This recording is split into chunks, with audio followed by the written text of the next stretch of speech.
Conan the Wonder Dog visits the White House, the impeachment timetable, and the wishful frenzy.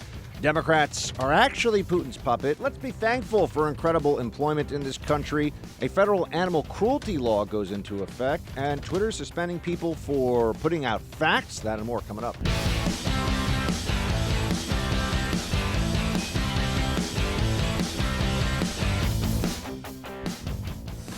So this is Conan. Right now, probably the world's most famous dog. I don't think I have to use the word probably. And Conan is it's an incredible story. I learned a lot about this particular type of dog. And we just gave Conan a medal and a plaque. And it's really, and I actually think Conan knew exactly what was going on. Welcome to the Buck Sexton Show. Conan, the dog that chased down Abu Bakr al-Baghdadi, went to the White House yesterday. One thing that I'm just surprised we can't seem to get an answer on, and people keep saying Conan is male, Conan is female. I understand that we are in a time of a particular sensitivity about gender, but I mean, this is a very straightforward process. Do we know, guys?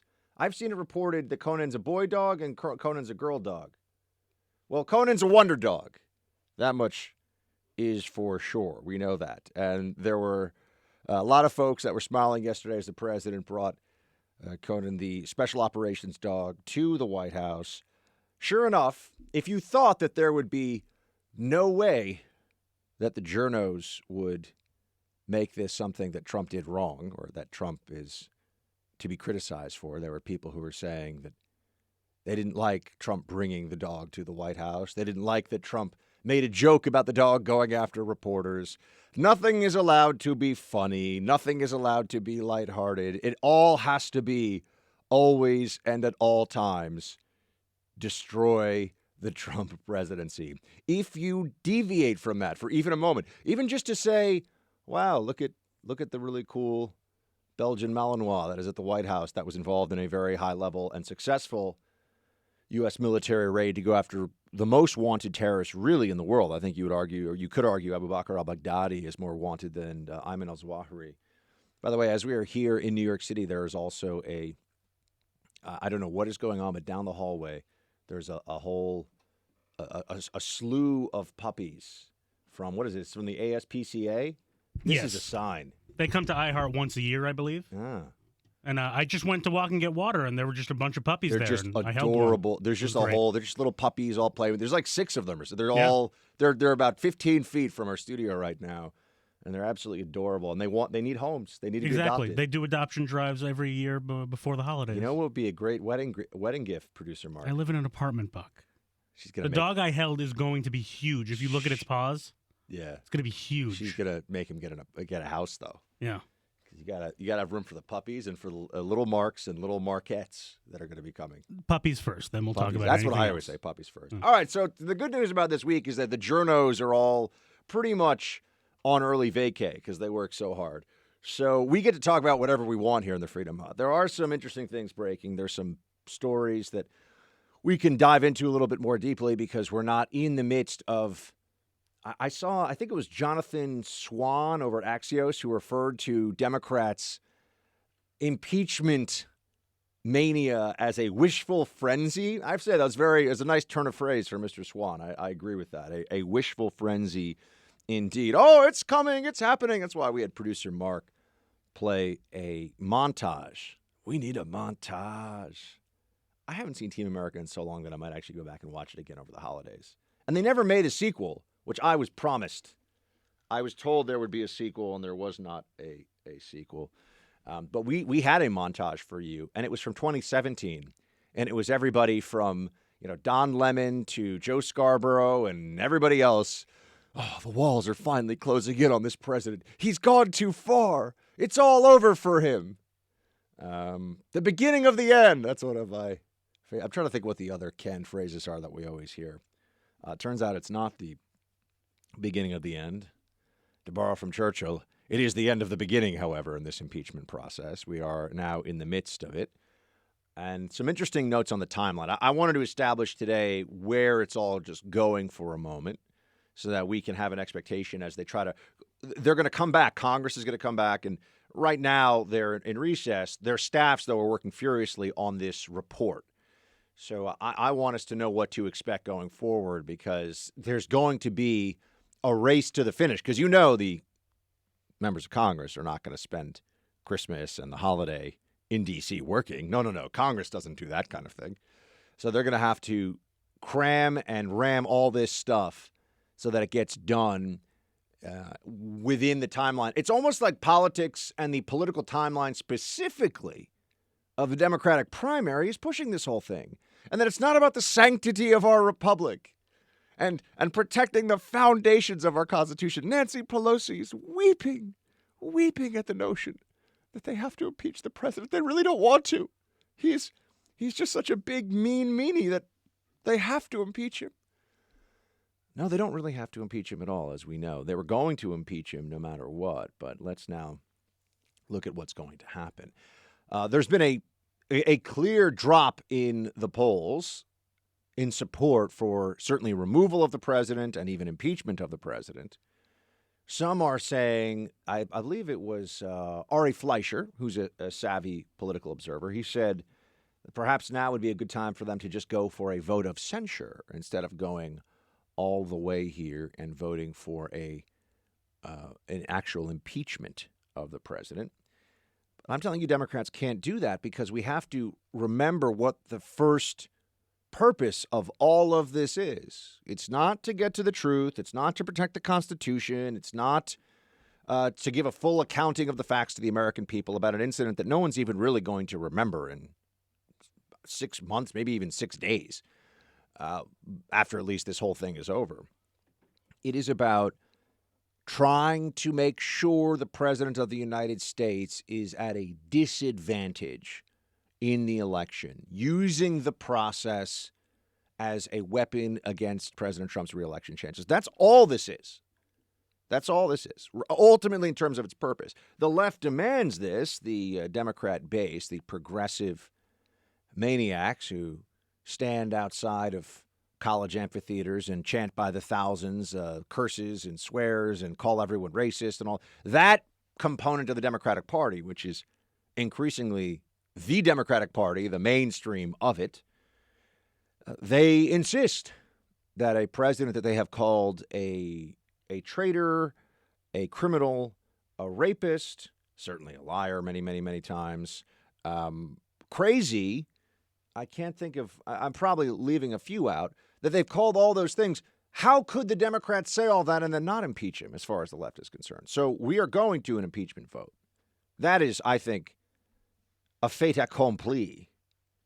There's not a better way to say it than the French way. Sometimes the French have got it. It's like the Germans.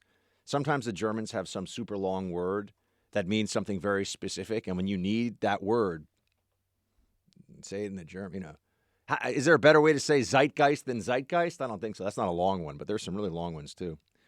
So the timeline then becomes really important. As we're going into the holiday, we have a moment to catch our breath here and say, tomorrow we'll talk about turkey, stuffing, coffee, no big whoop. We'll talk about all those things too. The perennial fight year in and year out, is turkey a worthwhile primary protein on your Thanksgiving table? I'm seeing some people start some noise on the Twitter and on the Facebook that maybe you just sear a ribeye and just stop with all this gobble gobble nonsense. Maybe just go with your favorite food and be thankful that you can eat it and celebrate in that way. Or is that sacrilege? I don't even want to know what producer Mark thinks. Producer Brandon will find out from him tomorrow where he stands up. You're a turkey guy, aren't you? Of course. You're probably one of those maniacs who eats turkey not on Thanksgiving. I mean, what do you mean maniacs that eats turkey not on? Like a whole turkey or like a turkey sandwich? Like you'll eat turkey at other points of the year. You will skip over the far superior meats and eat turkey anyway.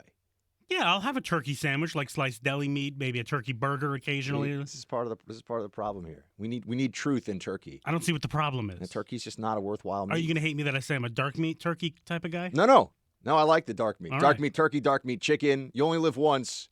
Go with the dark meat. It's more flavorful. Is it unhealthier? It's the higher fat content. That's what they who say. cares? It's delicious. Brandon, you a turkey guy? I guess we're getting this done today. Yeah. No, I like turkey. Yeah. Turkey and cheese, because I told you I eat like a 10-year-old. Nice turkey and that's cheese. True. Yeah. And I like the Are white. you gonna have meat, like a slice? Are you gonna have like turkey and then some mashed potatoes and like a slice of American cheese? Is that what you go for? What's your? though. Yeah, that sounds good. Oh, okay. All All right. right. Yeah. Lunch is on you. Good talk. So the impeachment timeline instead of the turkey timeline. This was going to happen. If you look back at the impeachment process from the Clinton era, when I was just a young lad, I was in high school. I don't remember much about this. I do remember seeing some of the snippets of the interview on TV and going, "Whoa, there's some stuff that happens with the president that's really surprising." But it started and finished within a matter of a few months. This time around, they're going to have to do the same thing. Why? It's not because democracy dictates it be so. It's not because the vision of the founders, blah, blah. It's none of that.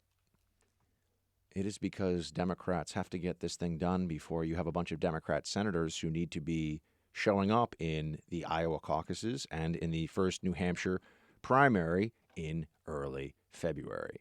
This thing has got to get done before that. Now, the question that I so that's why they're trying to ram this thing through. They're going to have the report out maybe as soon as next week. I'm seeing you're also going to have the Horowitz report scheduled. This is the report from within the Department of Justice looking into FISA abuse. We've already talked about this a little bit on the show. I believe it's December 9th or the 10th or the 11th, something like that. Second week December, you have the FISA report coming out.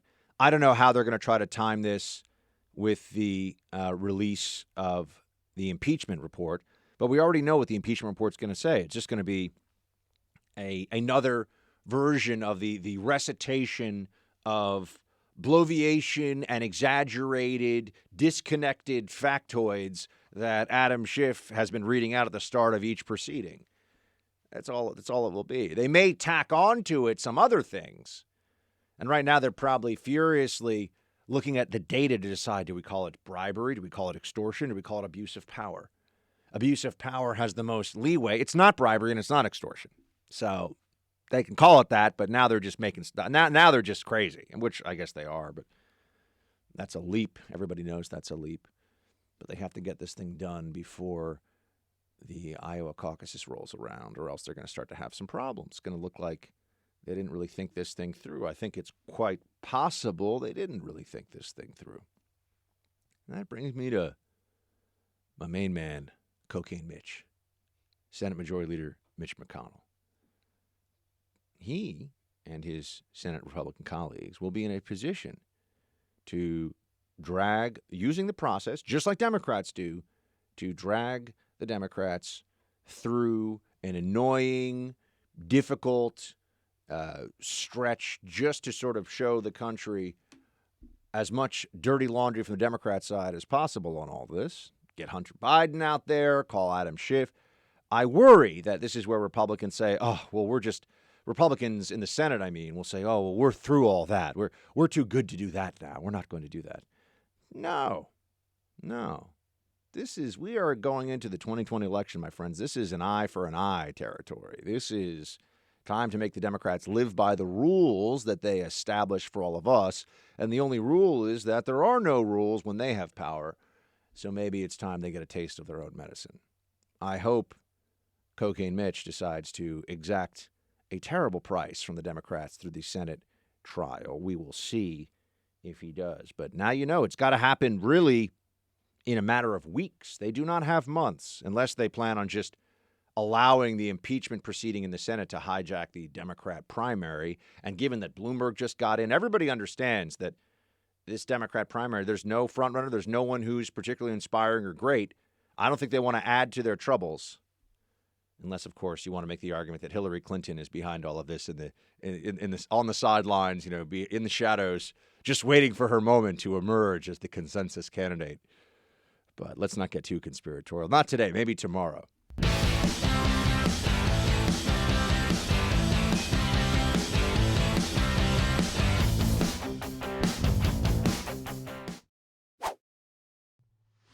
I'm not even sure if we came to an agreement today that it would be enough time. I'm not even sure if we came to an agreement today that it would be enough time. I'm not even sure if we came to an agreement today that it. So we had Nancy Pelosi there talking about the U.S. Mexico Canada agreement, and we kind of turned it into the remix. It's fine, whatever. I'm not even today enough time. You get the idea. Our point here is that they feel like they don't have time for this in the Congress. I'm here to just remind everybody that they got time for this sham impeachment trial. The U.S. Mexico Canada agreement, which does need a cooler name, I'm not going to lie to you, it needs a cooler name for sure, would benefit American workers, would help this economy, would help the country. It's the dare I say, the right thing to do. If Congress took its job seriously, if the Democrat majority in the House wasn't entirely consumed with and only concerned with harming President Trump's electoral prospects, then they would most certainly take action on this item. They would do what they could to pass this. But it seems they have no interest whatsoever in that, because legislation that would pass going into an election year would benefit the president. I think this is necessary context for evaluating all of the sanctimonious speeches you will hear from Democrats in the days ahead about how, our duty to protect the American people. We have to protect them from Trump. He's so evil. Well, they could still say all the horrible things they say about Trump and try to damage him in all the ways that they do and do business that helps the American people. They don't have to make these things mutually exclusive. They make it mutually exclusive because anything that is good that comes out of government right now is to the benefit of Trump, and he is the president of the United States despite their delusions otherwise. So they have no interest in really helping people. I also mentioned, I believe, on the show that we should be thankful for the employment numbers at this time of year. A lot of people going into this Thanksgiving and have jobs that we were told would not exist based on the numbers of even the projections back in 2014. We are at, for people that try to say this is the Obama economy, I mean, that's preposterous. That's a joke.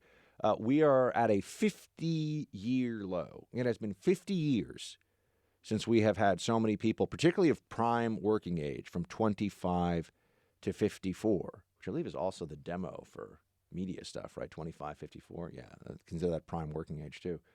It's been 50 years since we've had so many people of that age range in the workplace, gainfully employed. The country right now, despite the absence of this narrative in the media, the country is doing very well. Trump's policies and decision-making has been working. It is bringing benefits to you and to me. We should be a bit thankful for that.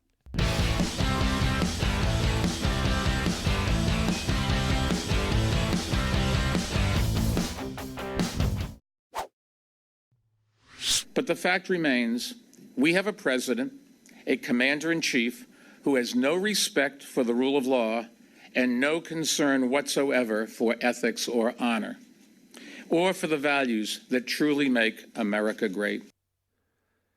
No respect for law. That's what they say about this president. Meanwhile, you have had 40 nationwide injunctions by liberal activist judges against this president.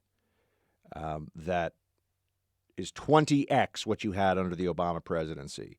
Because people who are of the leftist mindset, they are increasingly totalitarian in their aims. They want control of everything. They want to punish you for speech, for thoughts, even if they can find a way. I do believe as we find out more about the way the Chinese use algorithms and the mass surveillance state to try and demand obedience of people and even do re-education in real time online of anyone who would dissent from the dominant view, that a lot of liberals look at that with some degree of envy.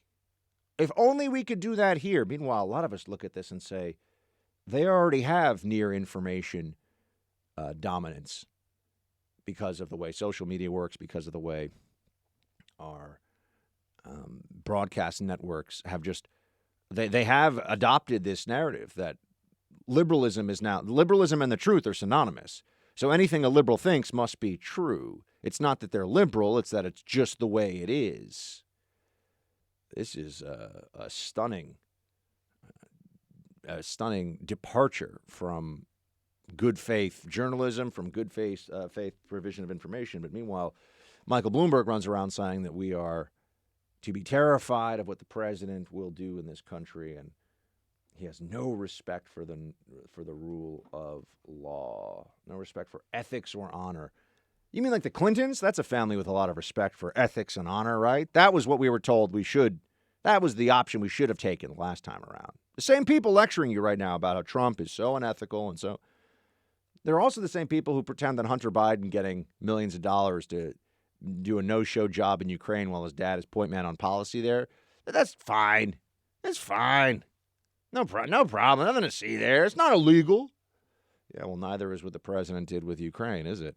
Is that the standard or not? I'm just curious. The standard changes every day, though. It depends on whatever they want.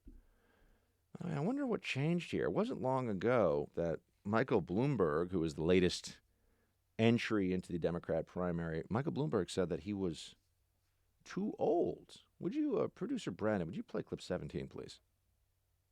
But it's just not going to happen on a national level for somebody like me starting where I am, unless I was willing to change all my views and go on what CNN called an apology tour. Joe Biden went out and apologized for being male, over 50, white. He apologized for the one piece of legislation, which is actually a pretty good anti-crime bill, which if the liberals ever read it, most of the things they like would be is in that bill. They should have loved that. They never even bothered to read it. You're anti-crime, you must be anti-populist. And so everybody else, Beto, whatever his name is, he's apologized for being born. I mean, I don't mean to be unkind. And a lot of people love him and say he's a smart guy. And someday, if he wins, I'd certainly support him. I just like I'm so sorry that I was born a cisgender hetero male who is white named Beto. I took the name Beto, but I'm still a white cisgender male. It's true what he says here about how you have to go around and apologize all the time. In fact, there's data that Andy No, who we'll be talking about again here in a minute, there's data that is circulating right now that the only racial group in America that views its own racial group negatively, white liberals. White liberals do have white liberal guilt. This is a real thing. And this is a poll that's just been circulating all week. And my friend Andy No, if he is no longer suspended from Twitter, we'll get to that. You could see it in his feed. Now, let me just first say that no one should ever feel badly about their race. It is a bizarre and immoral thing to take the view that one race that your own race would be less than another race. This is completely contrary to sound and ethical thinking for anybody. All races are the same. All races are just human beings. These are superficial characteristics of no importance to us as people. And yet white liberals think that there's something wrong with being white. I mean, we've all had this suspicion for a while. I mean, people have talked about white guilt since I remember hearing the phrase even back when I was in high school. And it's a very real phenomenon. You have these white liberals they've adopted because they believe so much in the power of victimhood and victim status. They talk about this for all these other individuals. The only way that they can then leverage the victimhood status of other so-called oppressed groups is for them to say that they're sorry, that they realize they are by nature, white liberals by nature of their skin color, are part of the oppressive class. And therefore, they have to make amends. And to make amends, they want to elevate all of the allegedly victimized classes. And in that way, they become the good people. And the good people who also need to be in power, I might add. This is where you get these sanctimonious white liberals who will walk around constantly. People like Beto O'Rourke, a perfect example. This country is so racist. It's just like the most racist country ever. And I just understand that by telling everybody how racist it is, like, Beto is not racist because he's saying it's always like so racist. That's where we are. That is where white liberals are in their beliefs about all of this. But, Bloomberg is right on some things, and the things that he's right on will be a problem for him in the primary, the Democratic primary. You're not allowed to say stuff like more aggressive policing to lower crime can be a good idea. Whether you believe in stop and frisk or not, there was a lot of other stuff that went on in New York City to bring the crime rate down dramatically. Down so dramatically that it feels like an entirely different city from what it did when I was growing up here. But I mentioned to you Andy No before, and I did want to touch on this topic because it ties into a few things. One of my favorite podcasts, as you know, that I've listened to in a long time, and I don't have the time to listen to really any other because this is the best podcast. I don't really have a lot of time to listen to other podcasts, but once in a while, someone will say you got to listen to this. And I listen to Joe Rogan and Naval Ravikant talk to each other on the Joe Rogan show. And since then, I've been following Naval's work a little bit more when I can. And he tweeted out, I think it was earlier this week, that they want to police your speech because they can't police your thoughts. The idea being, if they could police your thoughts, they would. They would like to get into that is the ultimate control. And for people who think that controlling others is necessary for a good society, for people who think that control of the population through government that is benevolent but all-powerful, right? This is the government in place of God. This is central to the entire progressive thesis and the progressive approach to America, to any country. And this is why they also want one world government. There'll be one super government that has all the right ideas, that takes care of us all so well. I mean, this has resulted in misery, deprivation, slaughter, and genocide in other countries. The same thinking taken to its ultimate ends. But liberals still think in this country that they'll get it right. And so they're just creeping along. There's just this edging along toward total control, and control of thoughts is certainly a part of that process. We see this in China. I mean, they're trying to leverage technology now. You have the social credit system. You have a mass surveillance state. And now they're using algorithms to determine who's a problem, who is not on board with the ideology that they are supposed to be or that they are told they need to be. We see this working all the time. It unfortunately has also seeped into our own system of censorship. It's not quite as pernicious here. It's not quite as powerful as it is in the context of China. But Andy No, who is best known for being a guy who will go out there and cover Antifa. Well, Andy No responded to somebody who said that essentially transgender individuals are under murderous assault in this country. That there is a plague of violence against transgender. Oh, by the way, I found here Andy's.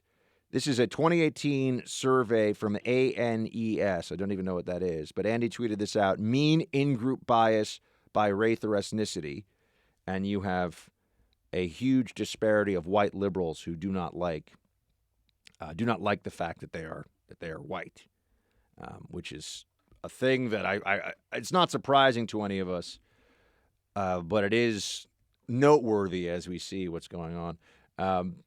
I'm trying to find this other one where you have Andy No. Twitter suspends conservative journalist Andy No, and here's why. He committed hateful conduct, according to Twitter. You might wonder what does a journalist? By the way, Andy is a minority. He's Asian American. He's also openly he's gay. What did Andy No do that was hateful, such that in response to a Chelsea Clinton tweet, white liberal, there we go. In response to a Chelsea Clinton tweet, Twitter would suspend him. Well, Chelsea Clinton tweeted out the following: since 2013, more than 150 trans people have been murdered in the U.S. The majority are black transgender women, an epidemic of violence and hate. Now, 150 over the course of 6 years, to call that an epidemic in a country of 330 million people would seem to be a bit of a stretch, right? What is the overall number? What is the overall population, and how much, what is the homicide rate for them versus the homicide rate for black transgender females? It turns out that there is no particularly high rate, but see, you start to ask these questions and people get angry at you. What are you saying? It's not? No, of course it's a horrible thing that anybody would murder anyone of any gender identity or of any race, anything. It's the most heinous crime out there. You cannot murder people. We're all opposed to murder. But if we're talking about public policy and if we're talking about the numbers, then can't we be honest about it? Andy wrote that the 150 deaths over several years were in a nation of more than 300 million people. That's hardly an epidemic. He said the U.S. is one of the safest countries in the world for trans people. The murder rate of trans victims is actually lower than for the cis population, meaning for the heterosexual population. And he also then tweeted out the following. Also, who is behind a vast majority of these murders of black transgender females? African-American males. Not allowed. By the way, this is statistically, he is correct. This is true. This is a fact. This is not up for debate. In fact, there's only a handful of these 150 murders that Chelsea Clinton, she's going to run for Senate and then president, by the way. Just you heard it here if you haven't heard it somewhere else. Chelsea Clinton, she thinks she should be the leader of the free world because mommy and daddy are famous. And we're politicians, obviously. Dad was president. Mom thought she was going to be president, still does. But 150 murders over the course of 6 years, we're told this is an epidemic. It's not an epidemic. Every single life lost is sad, is wrong, and there should be a full investigation. The perpetrator should be punished. But this is not an epidemic. So Chelsea Clinton has millions of followers. Why is she saying this?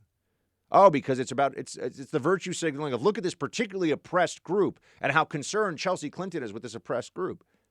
Andy No comes out and says, well, that's actually not a lot of people by the numbers per capita nationwide. It's not. And it's lower than the national average for people being killed in this country outside of any victimized group. And a vast majority of the perpetrators happen to be African-American males, which he just pointed out. That's also true. So the people that are killing these black transgender females are overwhelmingly, and I think was only a handful of exceptions to this, black males. He just shared that. This is data. You can check it out on the FBI website. You can check it out online. This is data. Twitter suspended him for this, for hateful conduct. Why is this hateful? Why is this hateful? We're talking about numbers. We're talking about a public policy issue of importance. Why is the number okay to share and then analyze it, but then other numbers, additional numbers to give context, are not allowed to be shared? Well, my friends, because unfortunately the left has already adopted this position for a long time, and you're going to see more and more of it. Facts can be hateful. Numbers can be hateful. It's whatever they determine. That's what is hateful. Twitter, Facebook, Google, all the different news organizations. They get to decide what is hateful because they get to decide what is speech and what is allowable. We keep getting pushed closer and closer to a society where we no longer really have freedom of speech. We seem to be forgetting this. They tell us we're going to get into, by the way, pronoun usage later on in the show, too. They tell us what we can say about other individuals, and they tell us now the force of law will be used. They're openly advocating for hate crime laws that criminalize speech. Say the wrong word, and you can go to prison. Journalists who are supposed to live and die by the First Amendment. Anything to protect the First Amendment. Journalists are saying, yeah, well, except for really hateful stuff. This is the country we are increasingly living in, and I think we are a bit of the boiling frog in the pot here. We are not paying close enough attention to how quickly our rights are eroding on this at all. I hope Andy gets his Twitter account back. I got to check and see. But it's just a matter of time before yours truly gets suspended. You watch.